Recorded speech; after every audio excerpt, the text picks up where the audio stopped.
రోజు పొద్దున్న దేవునికి ప్రార్థిస్తున్నాను, మా అప్లయన్సెస్ అన్ని బాగా పనిచేసేలా చూడు స్వామి అని. ఏంటి ఇలా మాట్లాడుతుంది అనుకుంటున్నారా?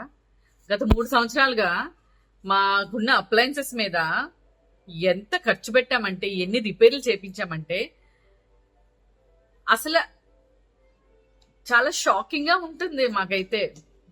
ఏంటి ఇలా కూడా అవుతుందా అని. ఫస్ట్ స్టార్ట్ అయింది వాషింగ్ మెషిన్ తో స్టార్ట్ అయింది. దానికి 3 సార్లు రిపేర్ చేయించాను. ఆ 3 సార్లు రిపేర్లు 15,000 అయ్యింది. ఆ తర్వాత ఇంకా ఆయన రిపేర్ అని చెప్పారు, మేడం ఇది రిపేర్ అవ్వదండి, మీరు కొత్తది కొనేసుకోండి అని. ఆయన చెప్పాక కూడా నాకు సాటిస్ఫాక్షన్ రాలేదు.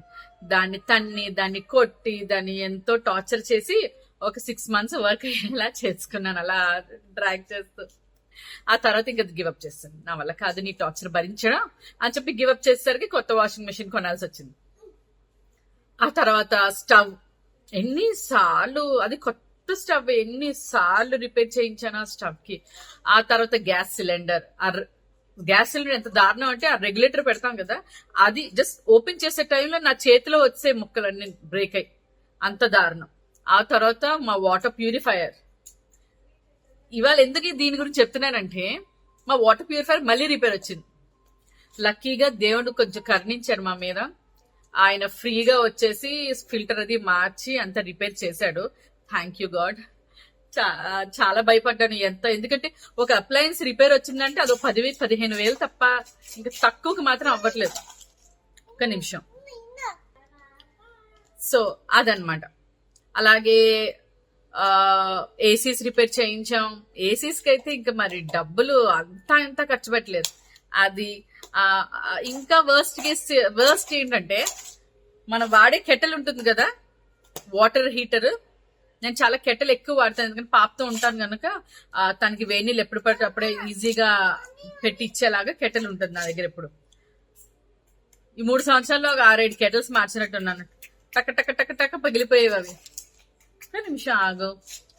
అసలు ఇలా అనమాట. అప్లయన్సెస్ అన్ని మా మీద గివప్ చేస్తే, ఆఖరికి టీవీ కూడా, కొత్త టీవీయే, అది కూడా అంటే కొత్త టీవీ అంటే కొని ఒక 4 సంవత్సరాలు కూడా అయ్యి ఉండదేమో, అన్ని గివప్ చేసి. ఇలా ఎందుకు అవుతుందో మాకు అర్థం అవ్వట్లేదు. ఇలా ఎందుకు అవుతుందంటే, 1-2 అయితే అనుకోవచ్చు, మొత్తం ఇంట్లో ఎన్ని ఉన్నాయి అన్ని రిపేర్. ఇంకా ఫోన్లు రిపేర్లు అయితే అడక్కండి, మరి ఆ విషయం మాత్రం నాకు అడక్కండి. ఇంకా చాలా అలా ఏంటి, చిన్న చిన్న వాటి నుంచి పెద్ద పెద్ద వాటి వరకు, ప్రతి ఫ్యాన్స్ కూడా. అసలు మన చిన్నప్పుడు అయితే ఐ థింక్ మా మదర్ వాళ్ళ ఇంట్లో ఫ్యాన్ దానికి ఒక 25-30 సంవత్సరాలు ఉంటది ఈజీగా. అప్పటి నుంచి అదే అలా నాన్ స్టాప్ తిరిగి ఇంత స్ట్రాంగ్. ఇప్పుడు నాకు మా హస్బెండ్ కి ఎందుకు ఇలాగ అవుతుంది? అప్లయన్సెస్ తో మాకేంటి అంటే, వాటికి మళ్ళీ time to time servicing, time to time cleaning అన్ని చేపిస్తాం, అయినా అన్ని పోతున్నాయి. సో ఇంకా మా హస్బెండ్ కి నాకు ఫ్రస్ట్రేషన్ వచ్చేస్తుంది. ఇలాంటి కాదు, బట్ ఆ ఫ్రస్ట్రేషన్ తగ్గింది. బికాజ్ ఇవాళ వాటర్ ప్యూరిఫైయర్ కి పైసా కూడా తీసుకోకుండా ఆయన చక్కగా రిపేర్ చేసి ఫిల్టర్ మార్చేసి వెళ్ళారు. సో కొంచెం ఊరట వచ్చిందని అనుకుంటున్నాను. బికాజ్ ఎక్కువ హ్యాపీనెస్ కూడా మళ్ళీ మంచిది కాదు, మళ్ళీ ఇంకోటి ఏమైనా రిపేర్ వస్తుందేమో టెన్షన్ నాకు. సో మీకు కూడా ఏమైనా ఎప్పుడైనా ఇలా జరిగిందా? అసలు ఇలా ఎందుకు జరుగుతుందో మాకు అర్థం కాలేదు. ఓన్లీ ఫ్రమ్ 3 years ఇవన్నీ జరిగాయి. So I praying God every day, ఎందుకంటే మళ్ళీ రిపేర్ చేసే ఎఫోర్డబిలిటీ లేదు, కొత్త కొనే ఎఫోర్డబిలిటీ లేదు. ప్లీజ్ దేవుడా, ప్లీజ్ కొంచెం కరుణించు ప్లీజ్.